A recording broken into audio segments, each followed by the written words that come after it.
a dump, admit it's a dump. Our friends are all nuts, and half of them drunks. And if they're not nuts, then they're retired nuts, and that might be the hardest nut.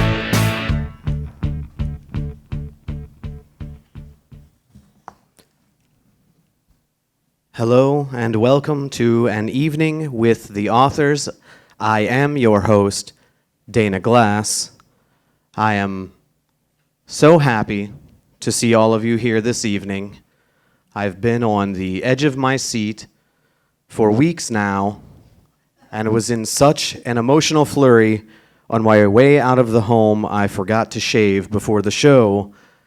That's just the state I'm in, and I hope that you bear with me. We are here in celebration this evening. I understand there are other people in the crowd tonight that are celebrating something. Is that true? Yes. And what are we celebrating? Third anniversary. And we're in our 60s. Okay, well, it's our 5th anniversary, so that makes us better. It is our 5th anniversary of An Evening with the Authors here tonight.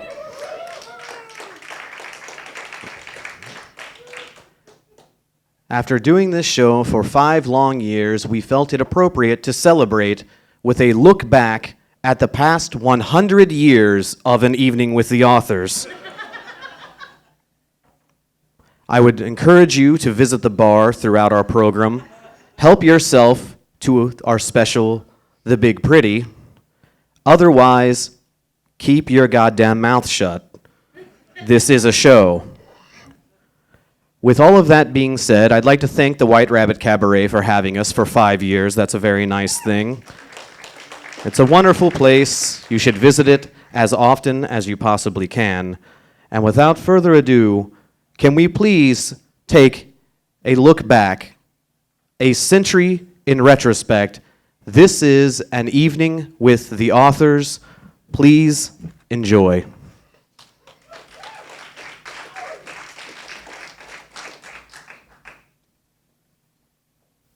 In my research, I've been able to trace the origins of An Evening with the Authors back to my great-grandfather, Ebenezer Glass.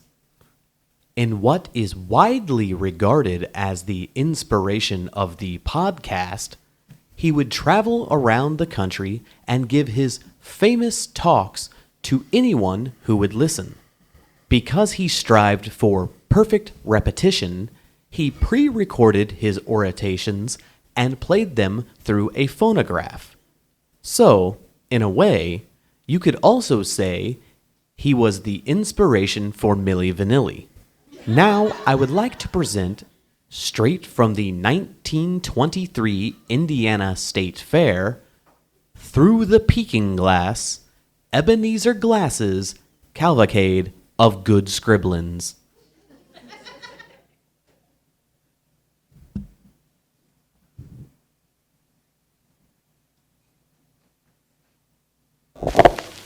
Ahoy there, folks! The name's Ebenezer Glass, and I'd like to welcome you to Through the Peking Glass, Ebenezer Glass's Cavalcade of Good Scribblins. Tonight, you'll be hearing all sorts of things by all sorts of people.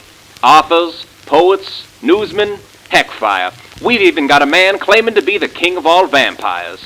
We've been all across this great country of ours, and by golly, I'm ecstatic to be here in... Indiana. At the... Indiana State Fairgrounds.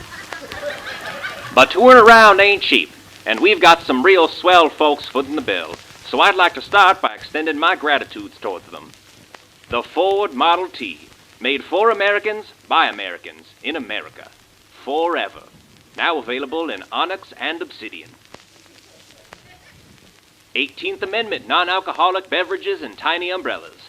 Just because you can't legally buy booze doesn't mean you can't pretend with a tiny umbrella.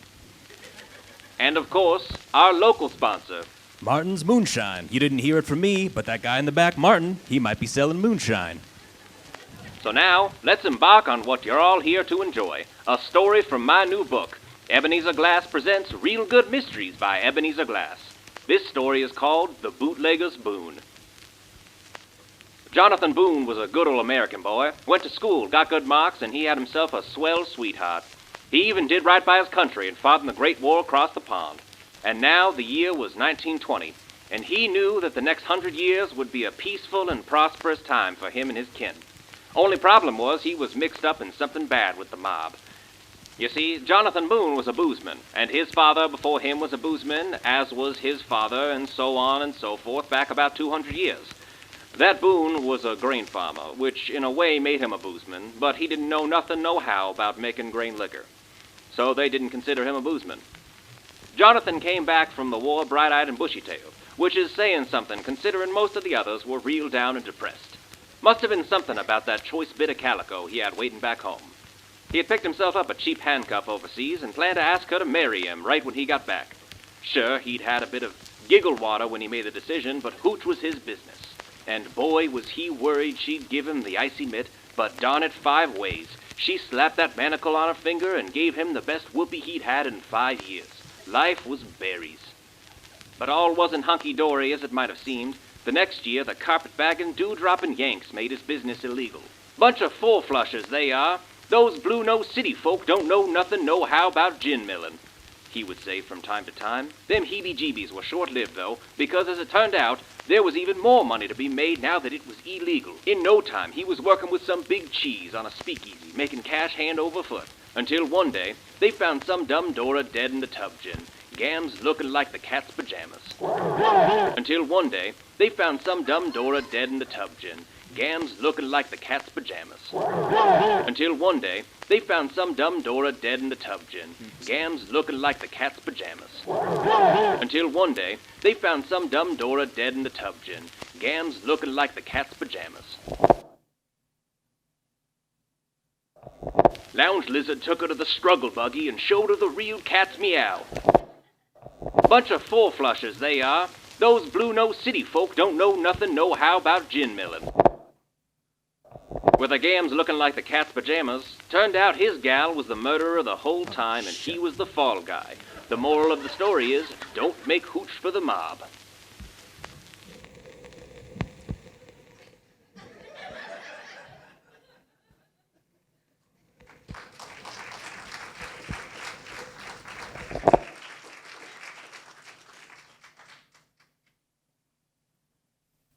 My great-grandfather, Ebenezer Glass, would settle down to host what became an evening with the authors, a recorded show in front of a live audience where the greatest writers of the era read from their most recent works. I would now like to share with you a sample from the spring of 1937. Please enjoy.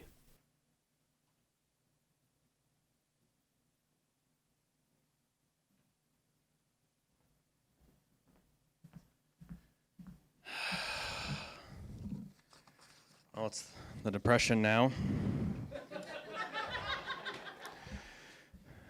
Had to sell all my fancy music equipments and my nice jackets. But we're pushing on. And boy, we've got a great show for you tonight. So let's get it started. This seems like it's going to be real fun. 8 years since Black Tuesday. The country is still not recovered during this Great Depression. There seems to be little hope for the future. Families are without food, men are without jobs, and the country is without affordable entertainment options. Here to help on one of those items is Gary Sauntini, a touring magician. A touring imaginician. Gary is here to teach his methods of imagination. Please welcome Gary Sauntini. Thank you, my dear boy. Folks, it's me, Gary the great Gary Sauntini. Ladies and gentlemen, boys and girls, be ready to be amazed by the world of magic. Now, I know a lot of you out there are wondering, well, will I be participating in this show? Yes, you will, folks. I will be asking for volunteers in a bit. So please be ready. Make sure you're not on your 3rd anniversary. Folks,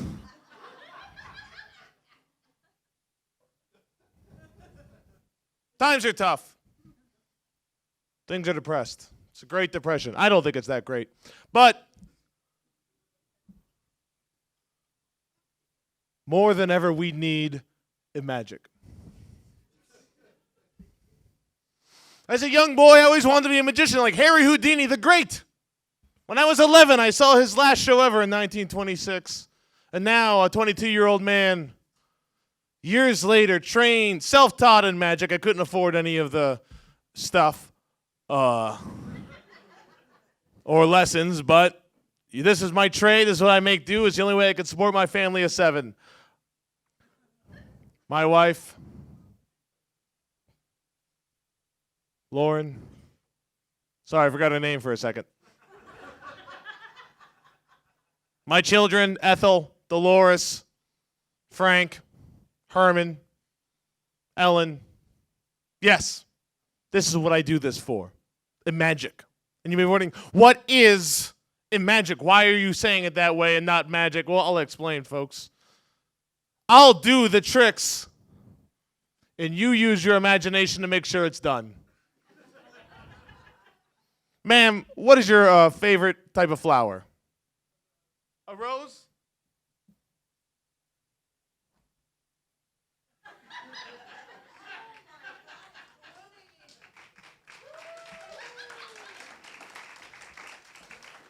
Thank you.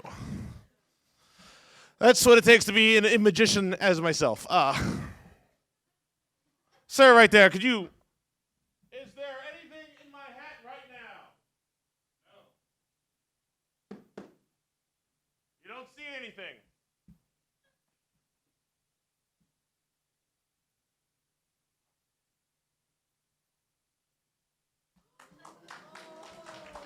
Thank you, yes. Yes, it is a beautiful white rabbit shaking in fear of what's going to happen next. I used to have a real rabbit, but it fed our family for 3 nights.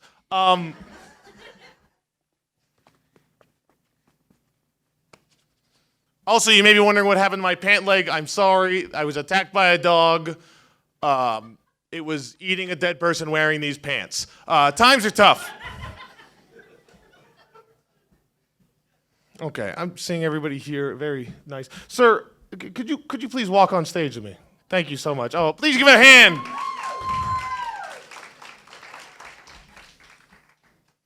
Interesting wardrobe. What is he, from the future? Sir, I want you to take any amount of money, any bill of any sort, and put it in this bag. Absolutely. Thank you. Now let's continue the trick. Here I have some playing cards, folks. Some playing cards. Pick any card you want. Thank you so much. Thank you so much. Now, I want you to look at the card. Tell everybody in the audience what that card is. I will go over there, and I promise not to listen. 9 of hearts.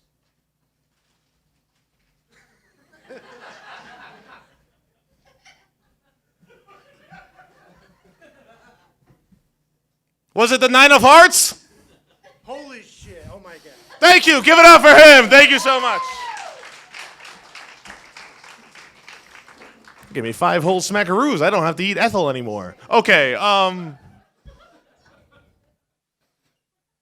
just a couple more tricks, folks. And before we continue, I want to bring out my lovely assistant, Carolina.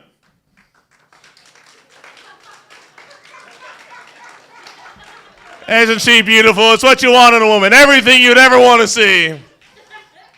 Carolina. Yes? No, I am looking very good today. Thank you. Oh, what do we tell Lauren? All right. Carolina, can you explain what you're holding in your hands, please? How dangerous does that sound? Folks, she's going to toss me these items one at a time, and I am going to start juggling them with magic. So, folks, are you ready to see some magic juggling? Thank you so much.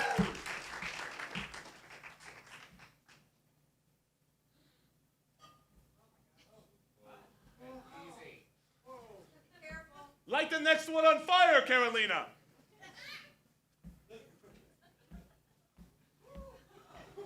No, Carolina, not the Empire State Building. No, Carolina, not the Loch Ness Monster. No, Carolina, not the first ever Donald Duck cartoon made in 1932.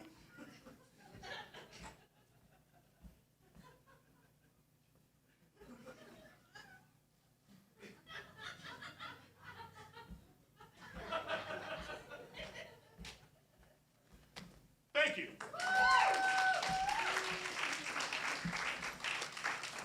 Now, folks, I have one more trick for you. One more trick. A trick so dangerous, I don't recommend bringing it home to your children.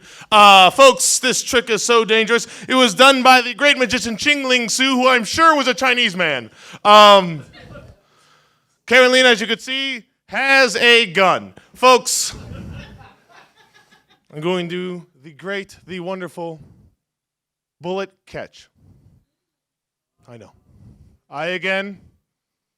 I waive all rights. I sign the waiver that we needed so Carolina will not get in trouble if I die. Folks, I need you to imagine more than ever. Carolina, please take your place over there. Oh, man. Hate to see her go, love to watch her leave, am I right? Folks, the great bullet catch.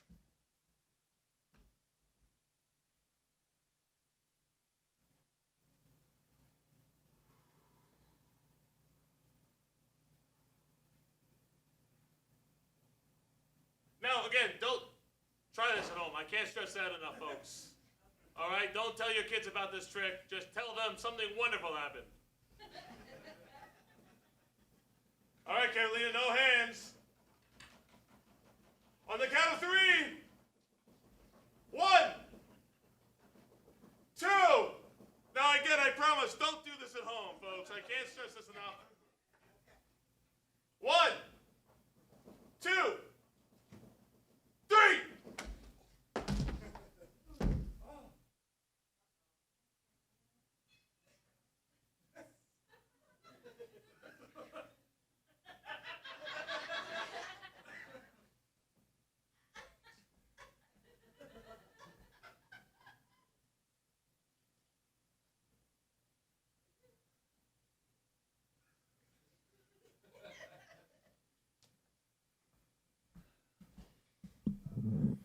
He's dead. I am truly sorry you had to watch that. Truly sorry he did not even read a book. I did not see him read a book of any sort. It's never happened before in the history of this show, and I truly hope it does not become a trend.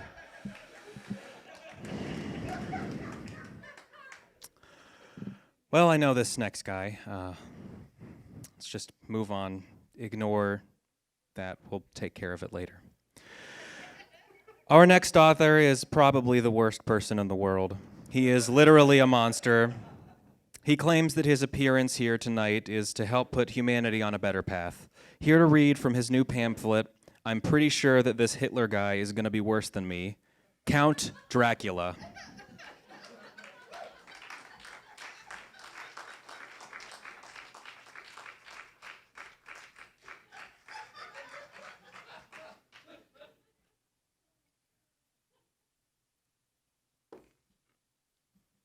Hello.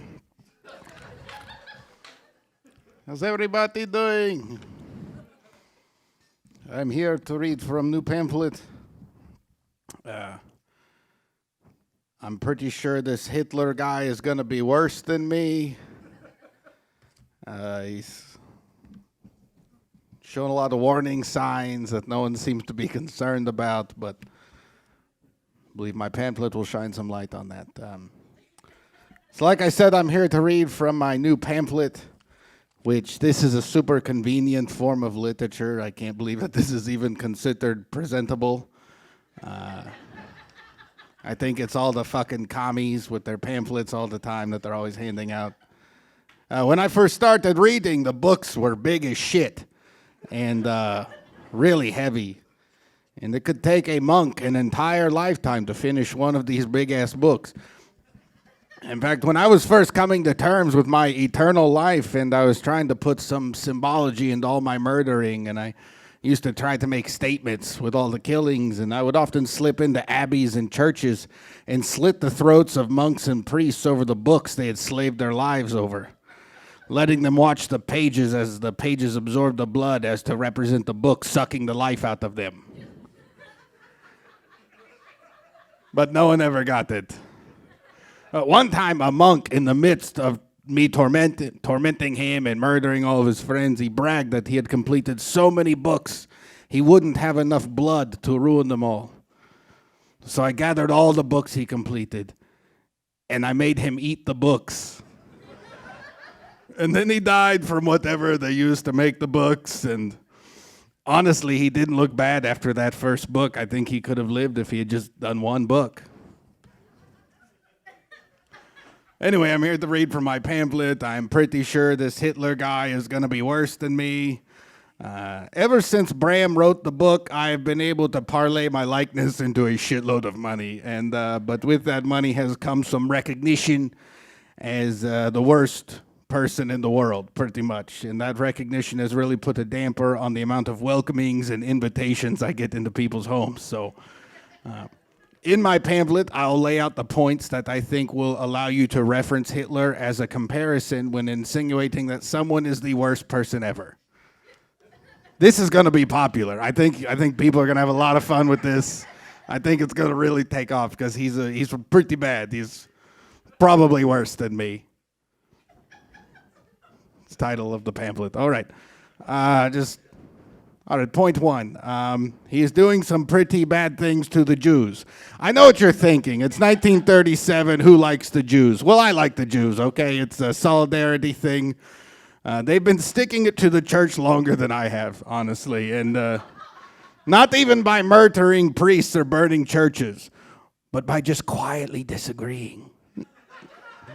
And like some pathetic child looking for validation, the church keeps coming back. But did you see this? Or did you hear this part? Are you proud of me now, Papa? Are you proud of me now? It's pathetic, and I love it.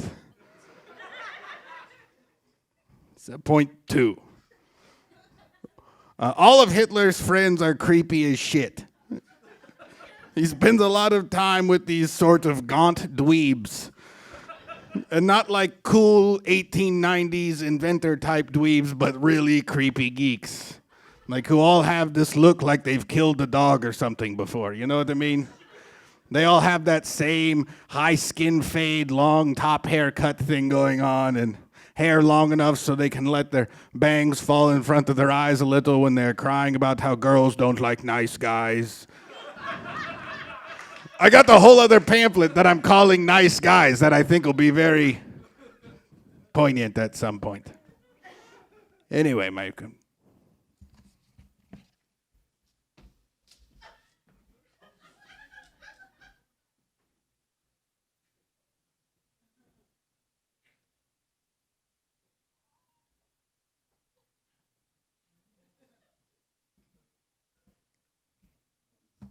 As always, I should note that our presentation was free of admission.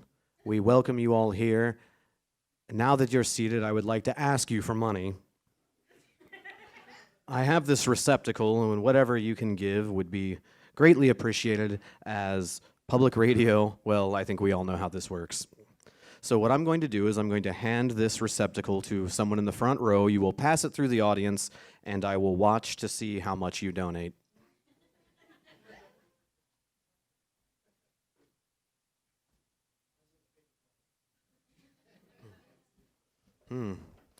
That's 3 already, huh? Moving right along pretty fast. That's okay. What is art, you know?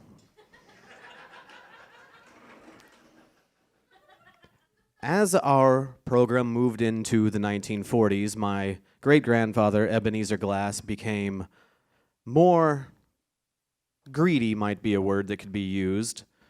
Not the best word after just begging for money as handing out a pitcher, but he became more concerned with the monetary rewards of his program and leaned heavily into the popular patriotism of the time, abandoning the format of the show almost entirely. Well, I think maybe we should just have a listen.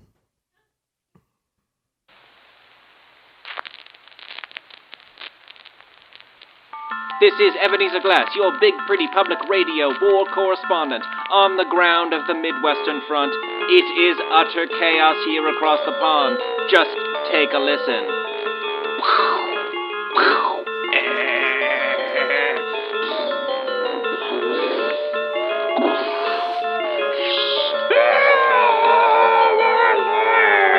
It is terrifying over here. Oh my God, what's that coming across my head?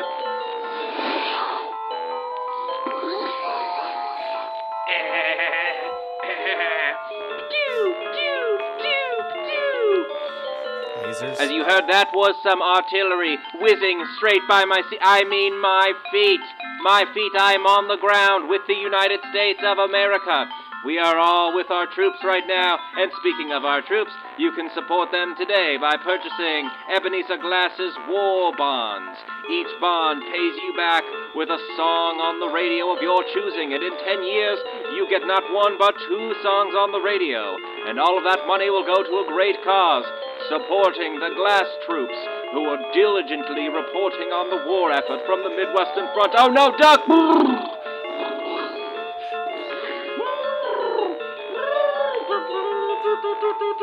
They're marching on us, they're marching on...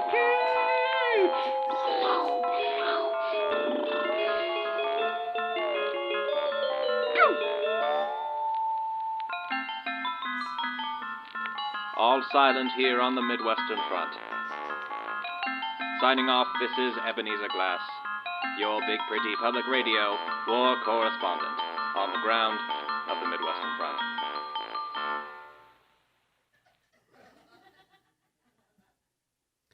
Of course, it was later revealed that Ebenezer Glass was not actually overseas, but broadcasting comfortably from the WBPPR headquarters in Ohio. He maintained that he had not lied, stating he was truly on the Midwestern Front, that he had never meant he was across the pond in the colloquial sense, but rather across from the retention pond outside of his window. Nevertheless, Ebenezer Glass's war bonds sold modestly. Despite the roundabout way in which the money was funneled overseas, Glass would take the money from his bonds and invest them into real war bonds. No one seemed to mind as long as their song was played on the radio. The 1950s would see my great-grandfather slip further into paranoia and, well, just being a very mean person, using his platform on the radio for his own devices, catering to the lowest suspicions of America in a way that would be unconscionable today. Let's listen.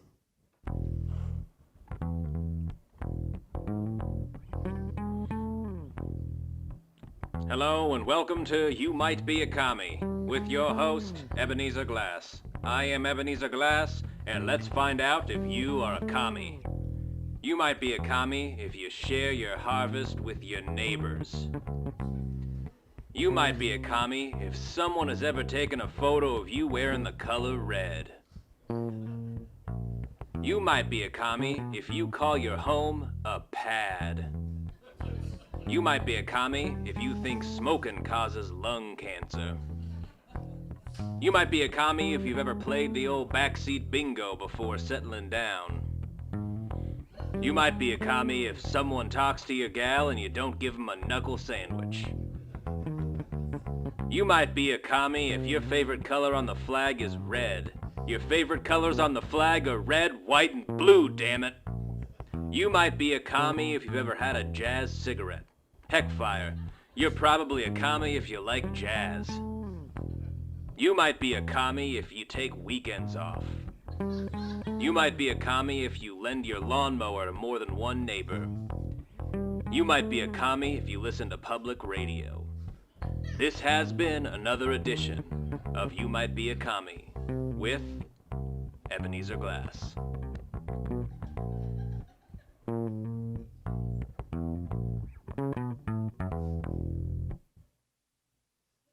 Pretty jazzy bass line there for what he was talking about. Not the only contradiction within what he said, though, I think we can all agree. Thankfully, as time went on, our show would right itself and venture back into the format that we all do love so much. So let us please continue moving forward.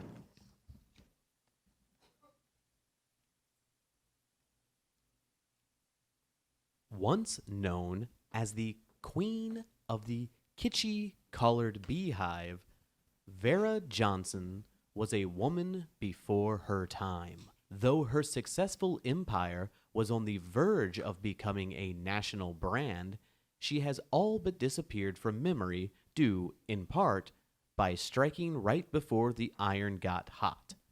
In this clip from 1962, the beauty mogul offers her advice on hair care, feminine style, and how to become your own purveyor of self-dye kits.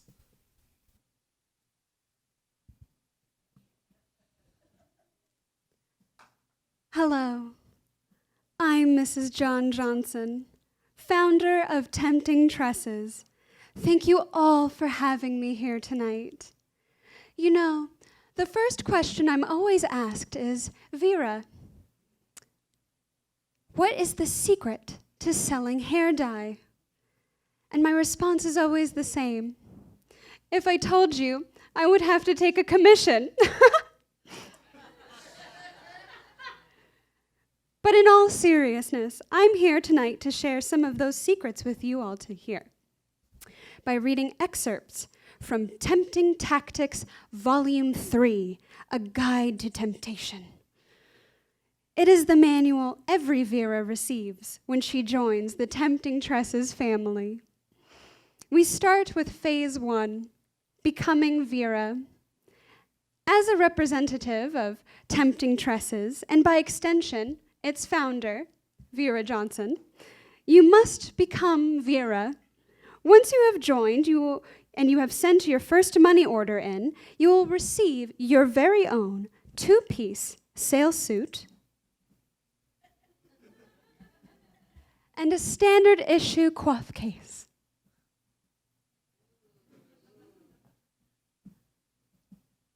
Now, not only are you a representative of Tempting Tresses, but you are, in fact, a living hair model. You may choose any color to best suit your complexion, but you must always be fashionable and impeccable. Phase 2, sinking your teeth into sales. So, you've got the suit and your standard issue coif case, and now you're ready to trap some customers. Before you even step over the threshold of a client's home, take inventory of your surroundings. A good saleswoman is first and foremost a good detective. Is there a car in the driveway? If not, your client may not have an expendable income, but she is also housebound and in need of more excitement than a woman who at least has the shops for additional scenery. If there is a car, you will need more sights to excite this woman about town who has a little bit more money in her pockets. When the client answers the door, is she in a house coat and rollers or a day dress and pearls? If the former, alter your rhetoric towards new beginnings, bringing cheer, and some other such conversation. If the latter, encourage her to try something daring, have a little excitement, and be the talk of the town. Favorably, of course. Are her interiors dull, drab, humdrum? Mention adding a pop of color to refresh and revitalize. Are her interiors trendy and chic? A modern hair color is sure to complement a fashionable personality and keep her ahead of the trends. Craft your sales pitch on these and other clues, and you will never be wanting for words. Phase 3. Ready the rainbow. Depending on what tress tier you have chosen to work with, you will open your standard issue coif case and present the client with carefully tailored selections. Always present a less exciting choice first and the clincher second, but avoid testing your client's patience. If you've presented her with a 5th package, she is lost to you, and you should expend your energy on a dignified exit. Help your client to choose a complementary shade for both her personality and her complexion. Skin tones are similar to music, as they both exist on a wide scale of several notes. To strike a chord, you must diagnose the client's needs and offer her a remedy. For example, you might say for a warmer toned woman, you are an autumn in her spring, and to avoid retrograding into winter, I suggest accelerating into summer and going into the warmer spectrum of color. Now, dark hair simply will not a canvas make. If your client has yet to be inspired by Miss Monroe and instead takes after Miss Wood, offer her our Tempting Tresses Technicolor Foundation, scientifically proven to remove preconceived colors, provided the instructions are followed to a T. For a client who wants it all for a modest price, try offering our themed specials. We have a wide variety, but to paint you a picture, here are 3 of our most popular themes.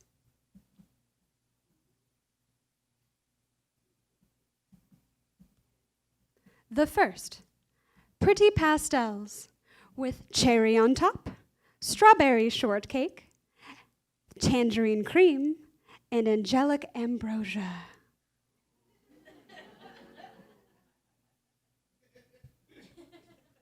Our second tier is exotic tropics with tiki oasis, hula huyus, luau lime, and lay it on me.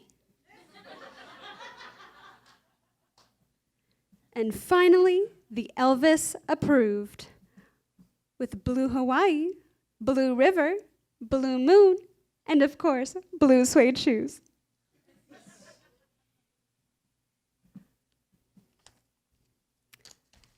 And finally, phase 4, selling sisterhood. We at Tempting Tresses always want to give as many women the opportunity to become their own entrepreneur. And every woman who encourages a new family member to join will of course receive exponential commission increase with each new member. To sell sisterhood, you are looking for a woman whose children may be more grown. She may have never left her hometown, and she might dream of Paris or Milan or Vienna. Remember, Tempting Tresses has outposts in Paris, Texas, Milan, Tennessee, and Vienna, Illinois. Look for the woman who hungers, and you'll have a new Vera in the making. Oh, but of course, none of you are like that. You women are like me, savvy, go-getting, entrepreneurial. That is why you are a Vera. Highlight the new opportunities that will come with becoming a Vera. You get to travel. You get to be a trendsetter. And most importantly, you get to make your own income. Or offer her fun ideas to sell products, such as pretty potlucks, where you try to make dishes based off of your hair color. And if she hesitates, I always try to reserve a final speech for the client who still has cold feet. And it goes something like this. Listen, client's first name. May I call you by your first name? I'm going to level with you. I know that you know that I'm trying to sell you something. But think about what it is that I'm trying to sell you. You've lived in your father's house, and now you live under your husband's roof. And all your life, there's been somebody to give you what little money you need for the necessities, always with the expectation that you're going to make it stretch. But little Junior wants a new toy truck. And your little princess, she wants a new dolly. And you, oh, you might want that dress that you saw in the department store window, or those earrings that you saw in the magazine, or maybe a new pair of shoes that don't always have to be so sensible. But your husband won't give you so much as a penny because he spends it all on that woman whose lipstick you have to scrub out of his collar and whose perfume you smell on his shorts. And through bitten tongue, you dare ask him to pursue a promotion at work, and he gripes at you for griping at him and dares ask you what you know about work. Never he minds that you mend the socks, and you make the beds, and you fix the lunches, and you empty the ashtrays. And he won't give you a divorce because he needs to look like a family man. And what would you do if he did agree? And how long does it take you to empty the ashtray that you emptied yesterday? The beds are made, the fridge is full, and dinner is sitting in a Tupperware. What do you have to look forward to?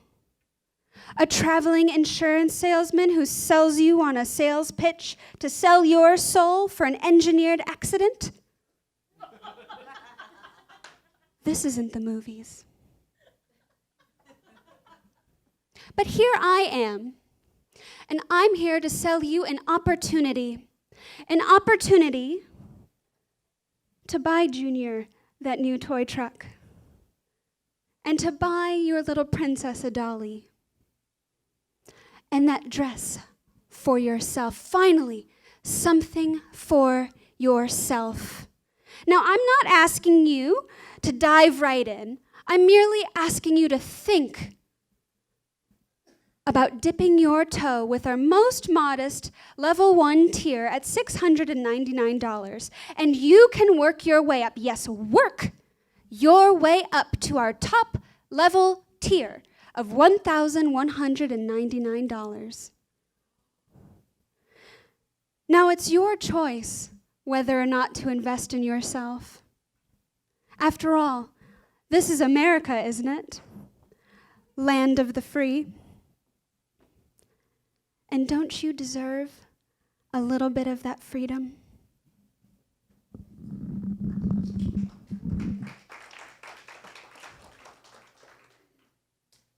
And once you have them, hook, line, and sinker, it's time to reel in your commission. Thank you.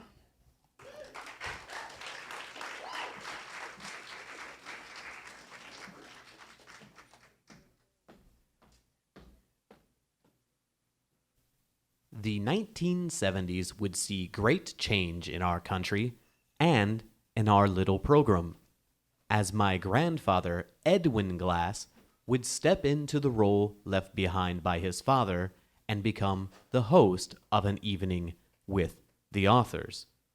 We now visit a clip from the late summer of 1976.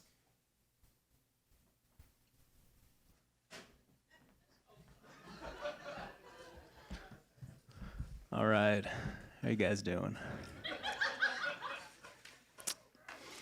Probably thought you were gonna see my father, Ebenezer, up here. He's gone. He disappeared, took that war bond money after it paid out, and now it's my show. So let's get it rolling. Your next author published a book to try to help dismantle the Jimmy Carter presidential campaign, Righteous. In his book titled A Regular Old Peanut Farmer's Case Against Jimmy Carter, Earl Sowers a neighbor of the Carter farm and rival peanut farmer, attempts to unearth some appalling truths and shocking behaviors of Jimmy Carter and his family. Here tonight to read some potentially appalling anecdotes from his book. Ladies and gentlemen, please welcome regular old peanut farmer, Earl Sowers.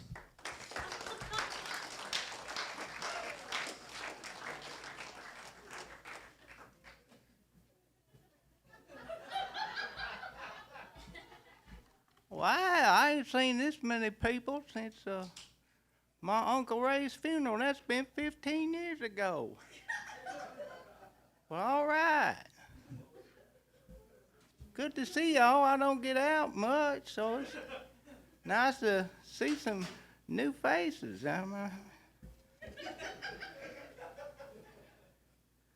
like to thank my favorite book, Webster's Thesaurus, for helping me write my book. For instance, I now use the word transferred when I used to use its more boring counterpart, the word move. I'd also like to thank my wife, Doreen, who transferred all my writings from pencil and paper to the typewriter and made some of them proper edits. Now, let's talk about that sumbitch Jimmy Carter. My name is Earl Sowers, and I'm just a regular old peanut farmer from Plains, Georgia. I am the proud father of 4 healthy boys, well educated. Jimmy Carter, how many boys he got? Only 3.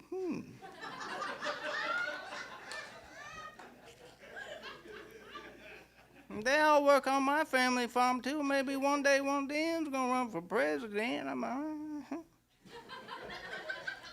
I've been married for 31 awesome years to my loving wife, Doreen, which is 1 year longer than Jimmy Carter's marriage and always will be. Now, Doreen will be the first to tell you that I have a tendency for my train of thought to rail off its tracks with what I'm saying, and while I agree with her, sometimes I'll tell her, and I will. I just like the art of a good conversation, Doreen. And I, for one, am not going to get in the way of the natural flow of locution. And once again, I'd like to thank the thesaurus for that word. Can a man sit out on the porch and have a jovial exchange of words with his friends while drinking some of that freshly brewed sweet tea? Wave at the cars that pass down by that lonely gravel road and look at the chalky cloud of gray that trails them automobiles as they pass, because it hasn't rained in 24 days. Now, the newsman said there's a drought on, which the likes we haven't seen in 9 years. The Bermuda grass in my front yard, as a result, as dry as the peanuts that we yield. Now, the curing process of our peanut operation has sped up substantially, though. Did y'all know that once you pull the peanuts out the ground, they got to dry?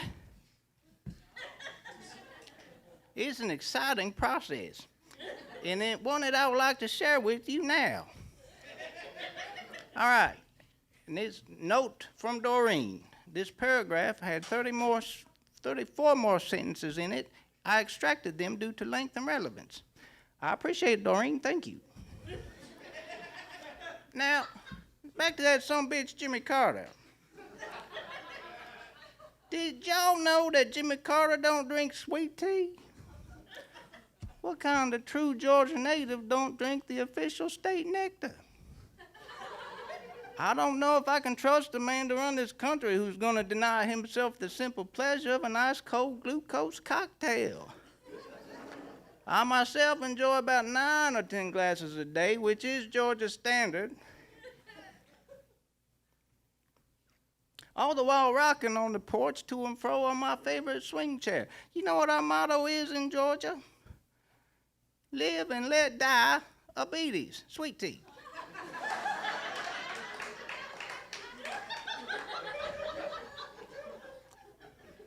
One time, Jimmy's brother and I were porch situated, charting a course on remembering days past. He was drinking that moonshine, and I was on that candy drink high.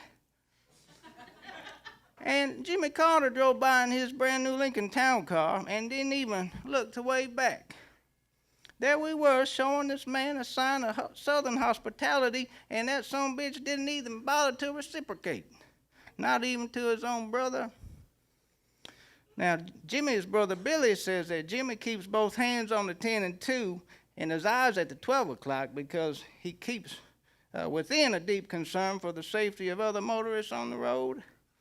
Now, I don't know if I can vote for a man that's going to choose safety over, gosh darn, common courtesy.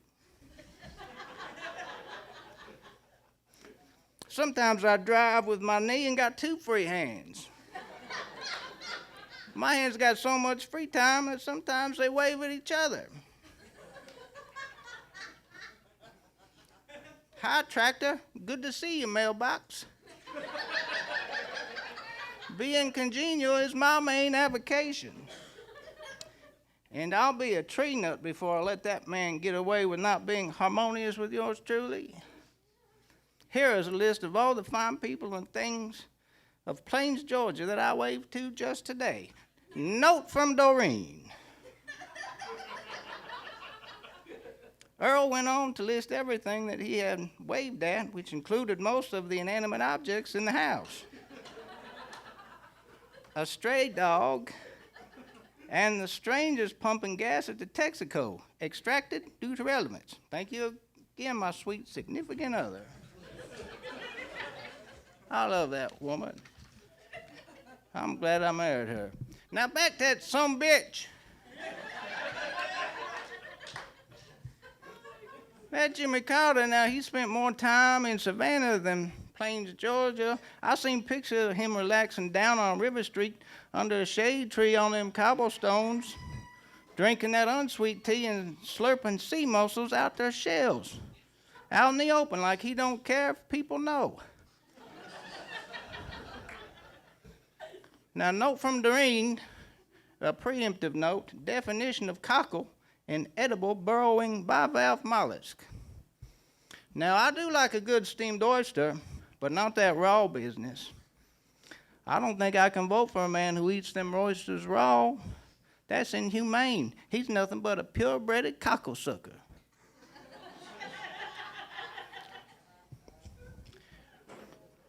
In the summer of 1972, and while Jimmy Carter was the governor of our great state, I was bedridden as I came down with a bad case of meningitis. You know, from letting them mosquito bites linger too long.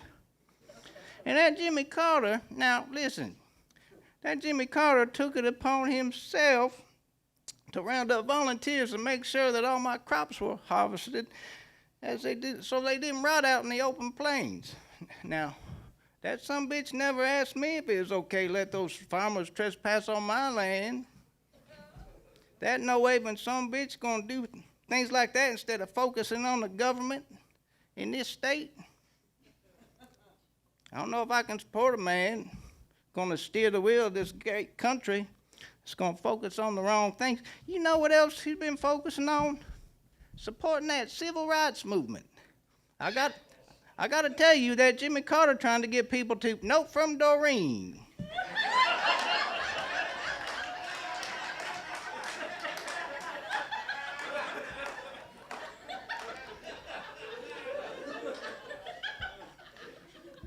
Rest of this paragraph was omitted due to my husband's total agreement with his arch nemesis on this subject, which goes against the title of this book. Gotcha. Now, I talk to anybody and everybody just the same, as long as they like to talk, and as long as they not empathy-laden philanthropical, like a selfless man son of a bitch like that Jimmy Carter. Now, I've been over sours. Why don't you buy some peanuts?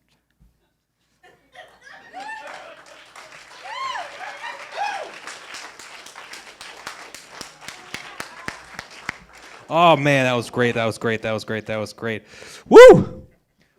Ford Dole, 76, right?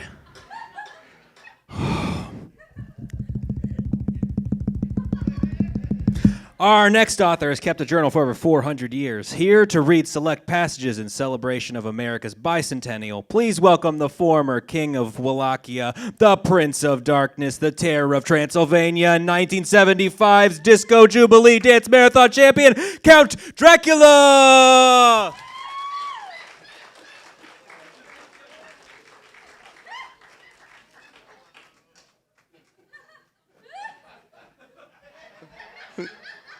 How's everybody doing? Great. Great. I'm here to read select passages from my journal to celebrate America's bicentennial. Let's give it up for over 200 years of lying. Oh, I've never seen a group of people lie so much. I have executive experience as the former king of Wallachia, and we probably should have lied. I didn't think about it. Did you guys kill all those Turkish people? No, we didn't kill the Turkish people. No war. All right, let's get into it. With the country's 200th birthday coming up, I thought I would read some select passages to help you illuminate America's history. I spent a lot of time here over the last 200 years, and these are some of my most American moments. August 3rd, 1871. Dear Journal, such a fun night tonight. We were in the basement of the Savannah courthouse, and there was a pretty angry mob banging on the doors upstairs. The mayor and the local sheriff were arguing they couldn't throw all the black votes in the furnace fast enough. I wanted to get everyone worried because my plan was to eat everyone about 5 minutes from now, and the more panicked they are, the better they would taste.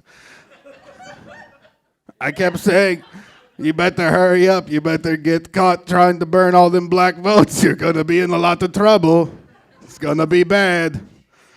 Then the mayor started yelling about if the slaves didn't learn to read, they might have won the Civil War.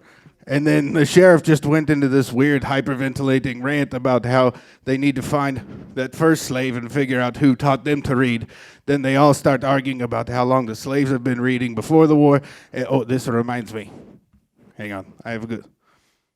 October 5th, 1603.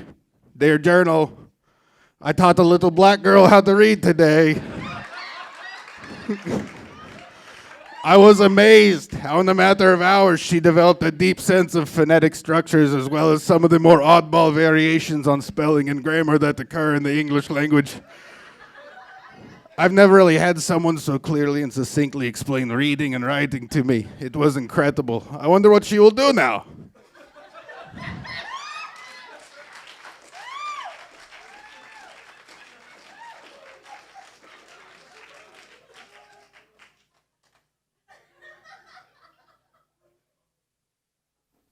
The 1980s brought us slap bracelets, after-school specials, friendly reminders to be kind rewind, and the notorious satanic panic. It was the summer of '85 when Melba Shellbaker would speak at an evening with the authors to promote her one and only book, D&D, Dungeons and Dragons and the Devil. And that's how the Thundercats are corrupting your children. You know that, right? They worship the pagan god Isis. You understand that, right? Y'all know that? Isis is an Egyptian god, like the Pharaoh. So when you see a young child, an innocent young child watching that Thundercat show, you go up to that television, you put your hand on that TV, and you say, "Tell old Pharaoh to let my children go." And then your home will be cleansed. Now, where was I? Oh, yeah. I'm sorry. I want to introduce. I am a card-carrying member of Mad, Sad, Bad, and Dare. I am a faithful follower of the Second Apostolic Deliverance Tabernacle of Prayer to the Living and Merciful God Christian Methodist Episcopal Church. I am a mother who cares for her child, but I'm not here to preach. That's a man's job. It's about the only thing the Catholics get right. Now, Pastor Pat Green always answers my questions and shares with me his research on the occult. Well, every time I remember to send him a check for $57.49. But you reap what you sow, and I sow a lot of seeds of faith. For instance, did you know that the Smurf cartoon, the Smurf show, you know the Smurf show? That is a satanic cult. You know that, right? Full of pagan influences and occult symbologies. Now notice, they depicted as blue with black lips. Y'all know what happens when you die, don't you? You turn blue, and your lips go black. So them Smurfs are just little heathen zombies run around. You don't want your innocent young children looking at them Smurfs. And it's a predominantly male community. Wonder why?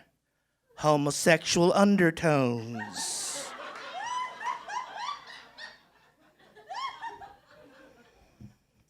My little Melvin said to me, but Mama, they have a Smurfette. And I told little Melvin, I said, but I seen that cartoon where Smurfette was a boy first and turned into a girl.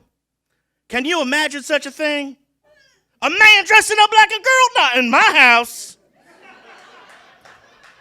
Not in my house. Feast of Balthazar. I ain't saying nothing now. I ain't saying homosexuals are bad people. Just that what they do is bad. So they got to stop doing the bad things is all. And like being homosexual, then they'd be fine. Pastor Pat Green says, hate the sin, not the sinner. Amen, that's right. Charlene, now Charlene's my friend. She's a cashier up at the store. And she was telling me, this is the honest truth. She's telling me this child was disturbed every night. The parents gave them, the parents put him to bed, with the usual Oreos and a can of Coke before bedtime. That child would not stop moving. You do know convulsions in bed means possession, right? Did y'all know that? Turns out this child was really into the Smurfs, so what'd they do? They took all them satanic Smurf dolls and towels and sheets and curtains and they burnt them and put holy oil on them and said, be gone, and that child sleeps just fine now, amen. Pastor Pat tells me that some satanic cults are hiding messages inside songs, like rock songs and heavy metal. But he told me, and he's done his research, he told me they're on the TV. The TV, you all watch the TV, I watch the TV. I couldn't believe, here's an example, here's something now I've done my research, and I got a recording backwards, and when you listen, you will hear a demonic voice instruct the innocent children watching TV with their family to sing a song for Satan. Sing a song for Satan. Can you play that tape player backwards? Sing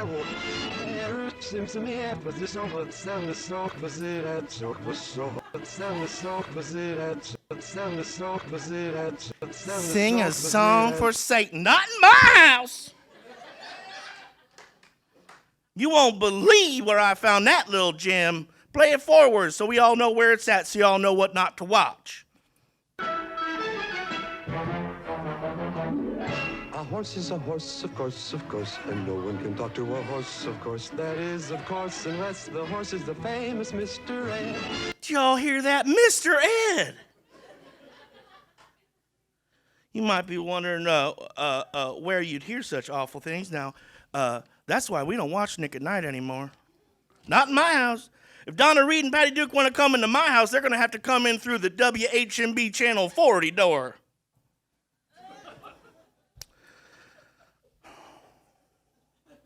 Now, not all TV's bad is what I'm saying. There's some good Christian programming. Every day, my husband, Mallard, he's a chemist. He's a artificial flavor chemist up at the factory. He comes home, 5:45, puts a cold Stroh's in his hands at 5:47, joins my little boy Melvin in the TV room. And we got our TV trays, and I take out of the oven 2 hungry man dinners for my hungry men. And a couple of lean cuisines for me and a tab. And sometimes you can't decide lasagna or chicken. You can't decide, so you just do both. We sit down for the 6 o'clock news, and then we get our ice cream dessert. And Melvin, he likes to have a purple cow. You know what that is?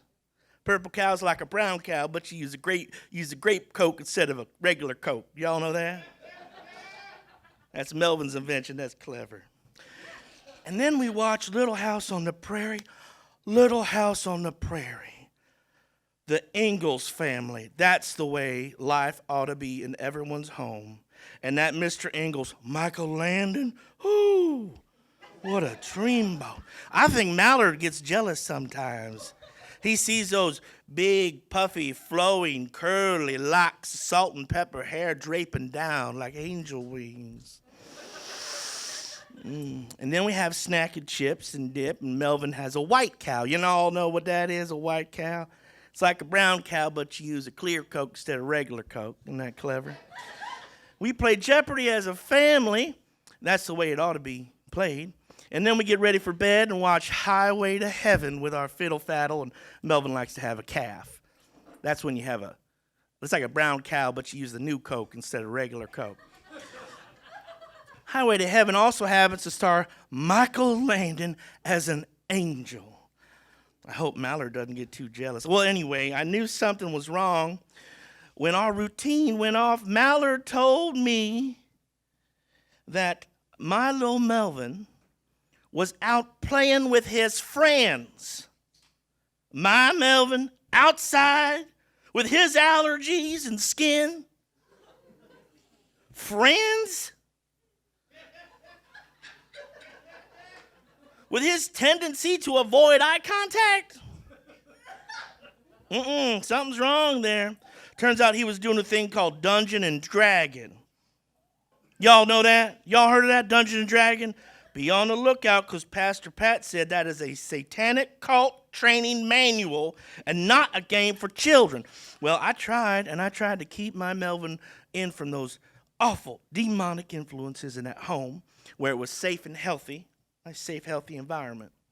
And did you know they do spells in that demon and dragon game? Well, Pastor Pat says that's practice for the cult and witchcraft. Putting candles around in circles. Not in my house. No. We don't even use an Advent wreath. That's some Catholic pagan stuff there. I use the rule I use for our Renews It air freshener cones. One per room. And he suggested I try playing a good wholesome games with Melvin, like Life or Monopoly. You know, games with a positive American message. Building hotels, collecting everyone's money. Who knows? Melvin might turn into a brilliant tycoon and be as rich as Donald Trump one day. And that's a strange reaction. And Life is a wonderful game. You're constantly driving around the country in a large automobile, filling it with children, collecting mortgages, and then life is over. Isn't that nice? And it teaches good lessons, too. You can tell that boys are the little blue pegs and the girls are the little pink pegs. Y'all know that, right? Blues boys and pinks girls. That's common biology. You do know that, right? Well, I took little Melvin to Children's Palace to get something that the whole family could enjoy. And I was comparing the prices between 2 7,000-piece jigsaw puzzles depicting the hot air balloon race.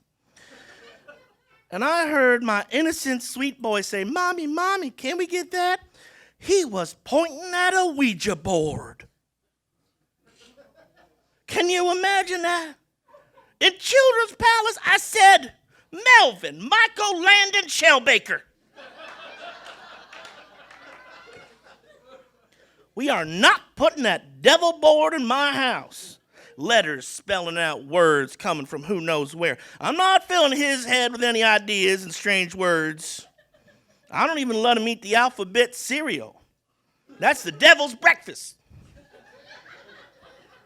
Believe me, I know. Like I said, I've done the research. I've spoken to both Pastor Pat and Charlene. And those dungeon and demon books, unless it's the Bible or the TV guide, it's not coming in my house. He-Man is not the master of the universe. Y'all know that, right? There's only one master of the universe, and that's G-O-D. And Melvin can watch Superbook on WMB 40 if he wants to watch a cartoon. Now, certainly not the Smurfs with their pagan homosexual messages. Y'all know, I was just reading the TV guide a while back, and I was at the checkout, and let me tell you, a parent needs to know the difference of good influence and a bad influence. Sometimes I just wish I had a little girl. I think it'd be easier. There's so much better role model. I could say, just be like that nice woman you see on TV, that Boy George girl. Just be like her. And let me tell you, thanks to my $57.49 seeds of faith, Procter & Gamble are being called out for what they are, satanic, cultic, pagan worshipers. You do know that, right? The Procter & Gamble logo, pagan occult symbols. Look it up. Do your research. I mean, with a name like Gamble, I knew something was wrong there. Oh, I forgot to mention the cartoons. The Snorks, that's just underwater Smurfs. Wuzzles are an abomination. Rainbow Bright, do you know Rainbow Bright is a high priestess of Satan and's got the pentagram on her cheek? And in the morning, they show the children GoBots. And in the afternoon, they show them Transformers. Put them together, what's that spell?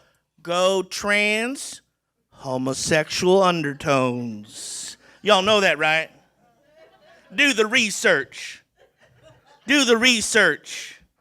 And before I go, I got to tell you about the Care Bears and my pony, with them humanistic symbols. Oh, they look cute, but if you look closer, you'll notice those are tattoos. Humanistic symbologies and necromantic. That's what Pastor Pat calls it. A pony with a horn. They call that a unicorn. But you do know unicorn is half horse and half devil. You know that, right? That's common biology. Do you ever wonder why they don't have unicorns at the zoo? It's because every God-fearing animal got in Noah's Ark. Unicorn didn't make it. And if you see one, feast of Balthazar. You better get quick.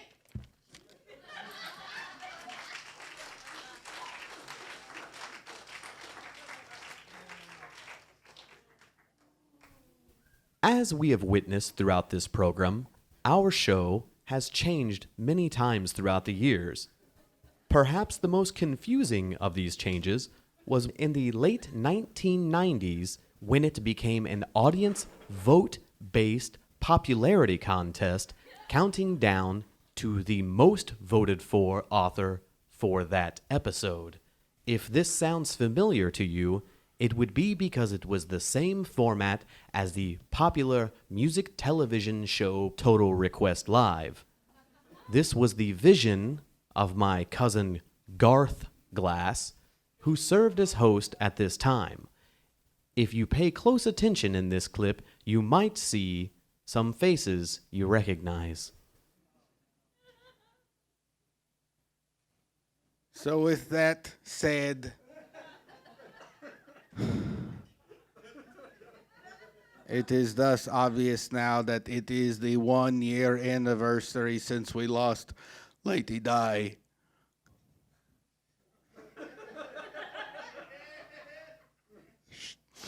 Princess Diana may have been a princess to the world, but she'll always be a queen to me.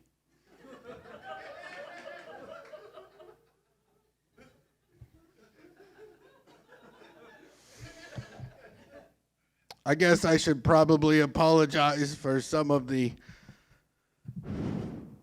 comments that I made. I was very heated. I've been getting denied my letters for sainthood for Lady Di.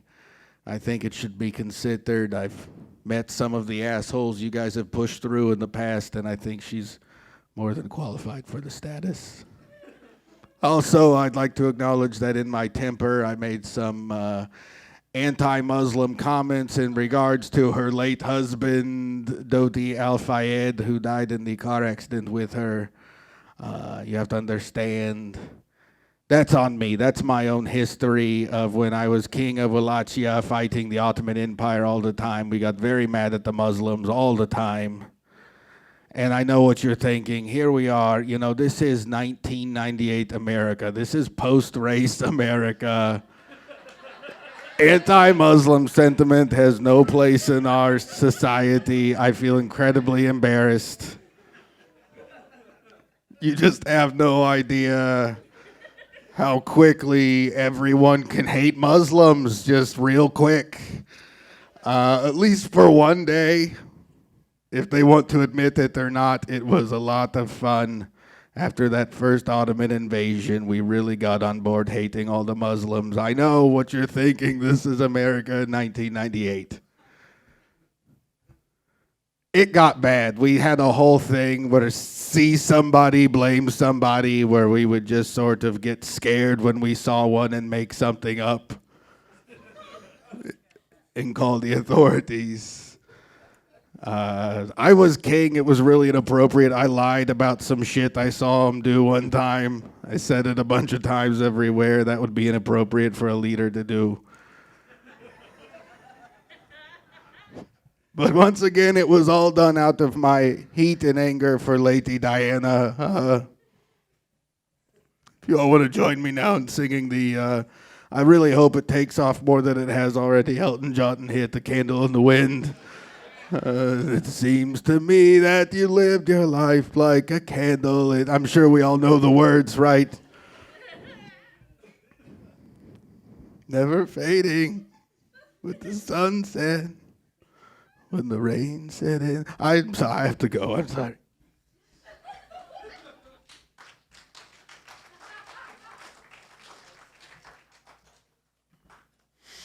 Sad time indeed. All right, that was our number 2 author for the 3rd straight week, Count Dracula. Right? The times they change, but Drac's always a crowd pleaser. Party people, if I can, I'd like to take a little break from our countdown to talk about a very special author. This dude is not only my cousin, he's also been straight killing it and is an intern on our show for the past year. That's not all, y'all. He's one of the greatest undiscovered writers I've ever come across. So please welcome my cousin and my homeboy, Dana Glass.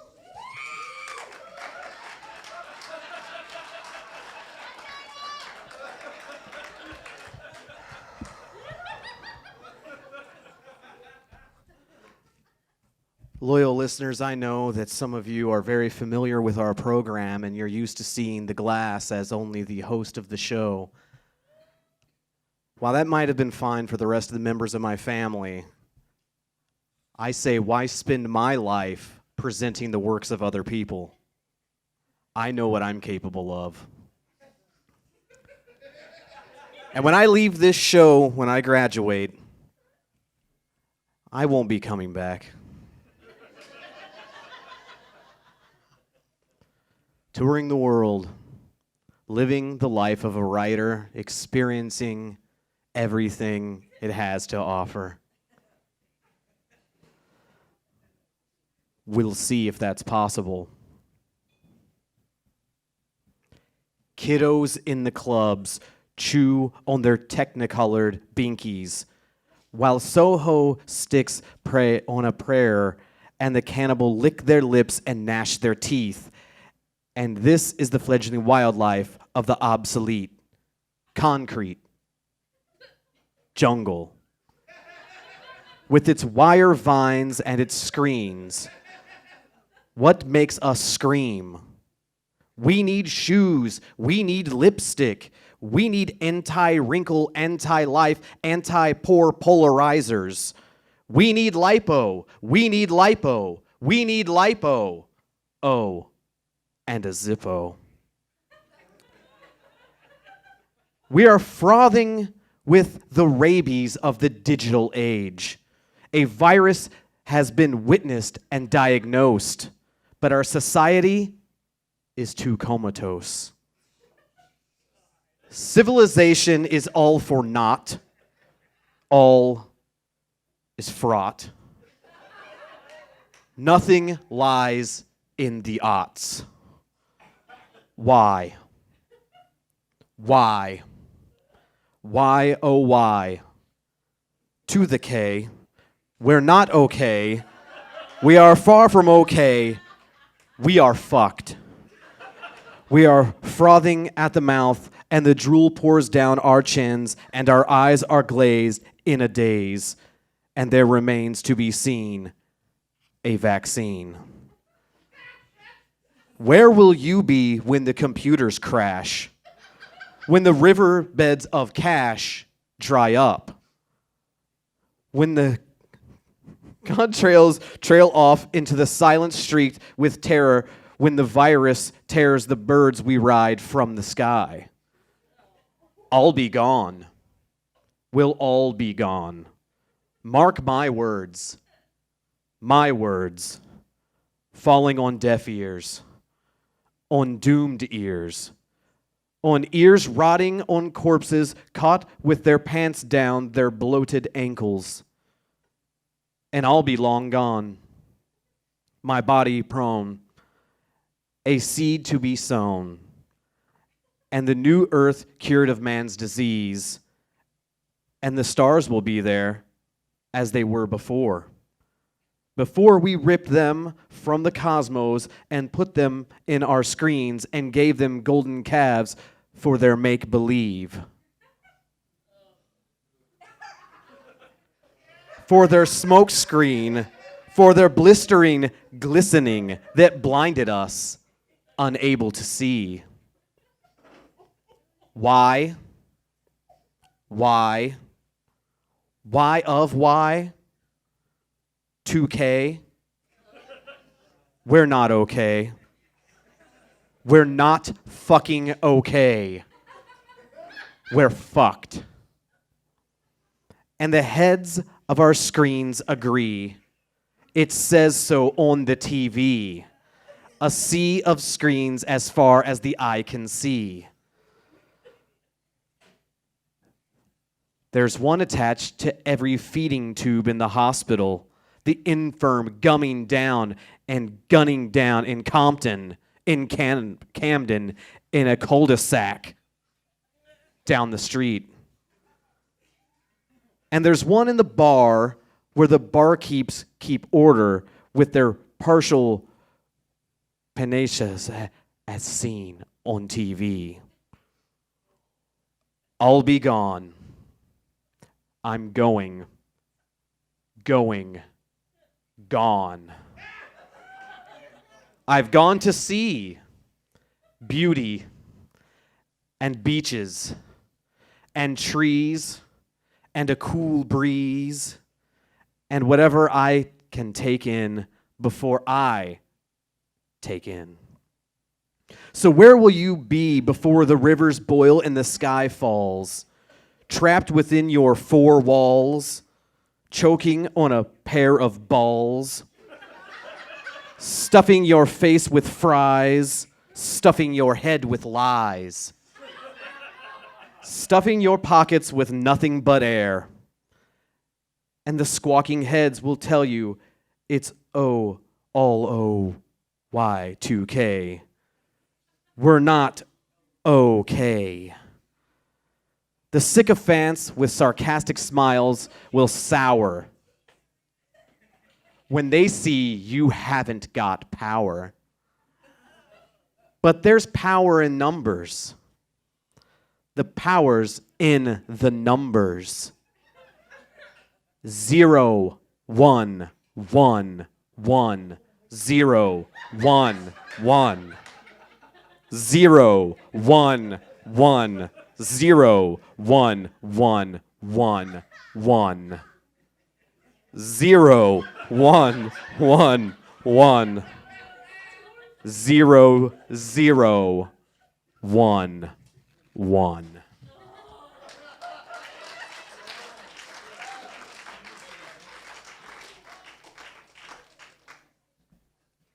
I am so sorry.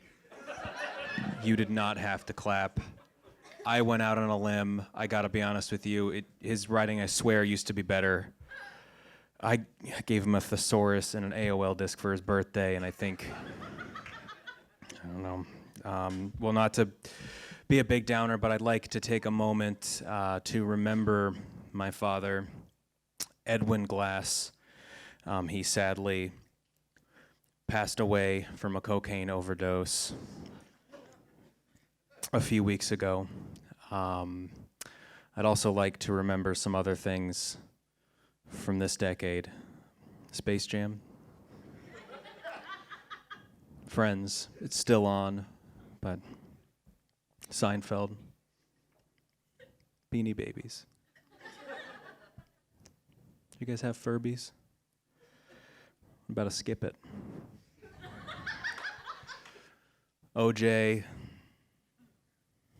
Urkel. Tamagotchis. Segas. Super Nintendos. Regular Nintendos. Spice Girls, Backstreet Boys, NSYNC. Those were the real 90s. Well, now that we've gotten that out of the way and I've cleansed your palate from my horrible cousin, let's get on to our number one author of the week. Are you guys ready?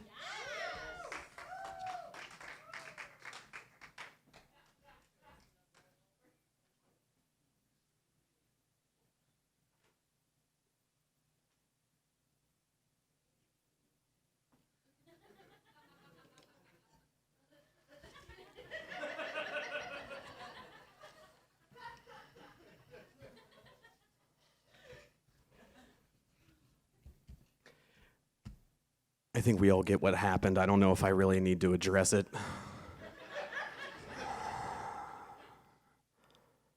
Everyone told us that Y2K was the end.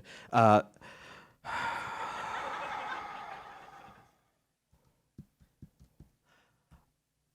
went to Toronto. That was...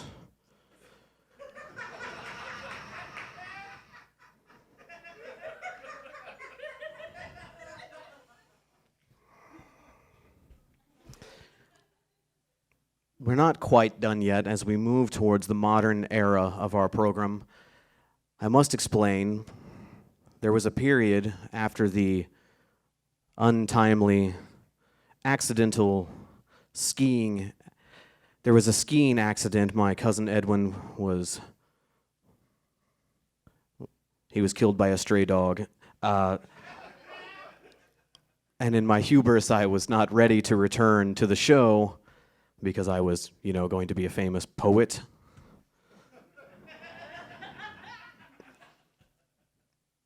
And it left for the first time an evening with the authors without a glass to pilot the ship, but became possibly the greatest era of our program as 5 years ago in June, the then host, Big Pretty Jim Lugers, approached the White Rabbit Cabaret and presented the idea of doing a live show.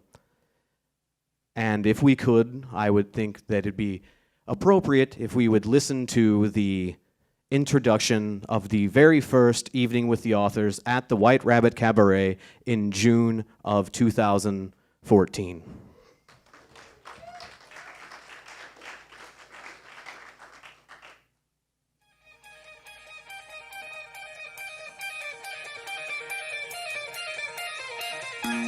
And now, live from the White Rabbit Cabaret, an evening with the authors, with your host, Big Pretty. Hey everybody, Big Pretty here. Welcome to an evening with the authors, Asterisk.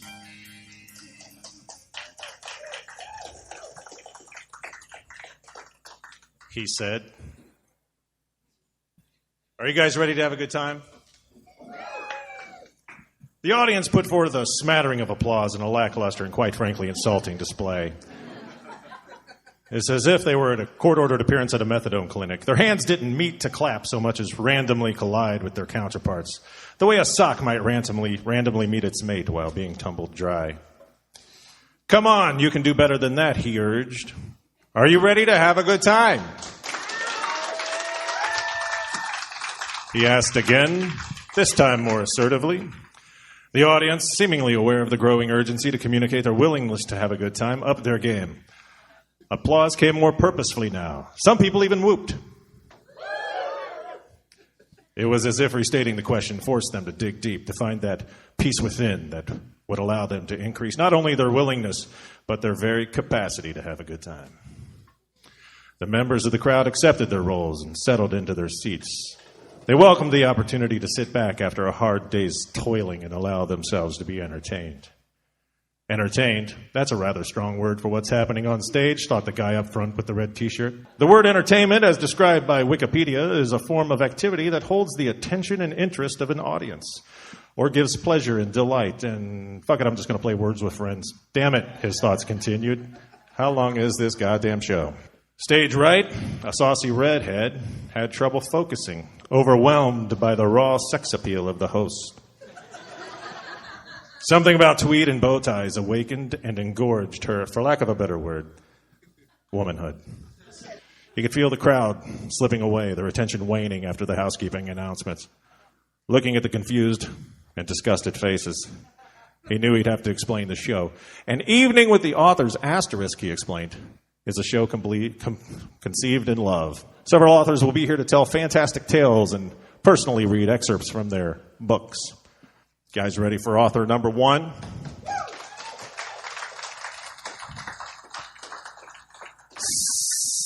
Stacy Mudgett.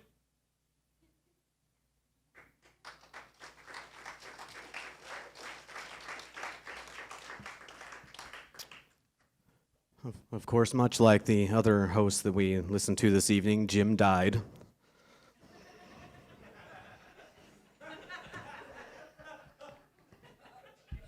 And here I am. I guess my days are numbered.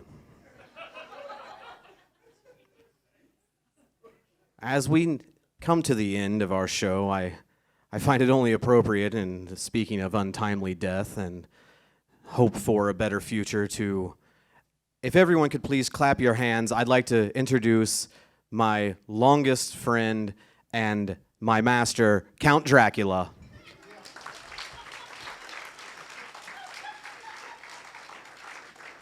I'm sorry, please welcome Count Dracula.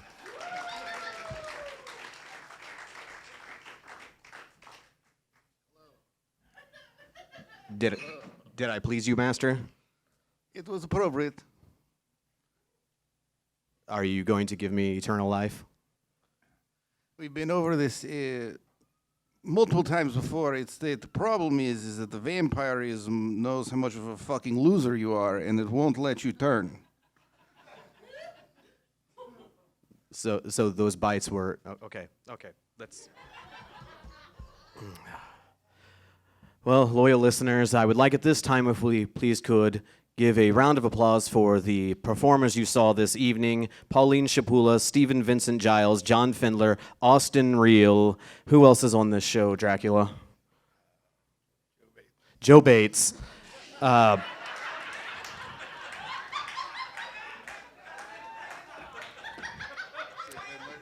Yes. Got all the rest of them. Got all the rest. I would like to thank the White Rabbit Cabaret once again for having us this evening.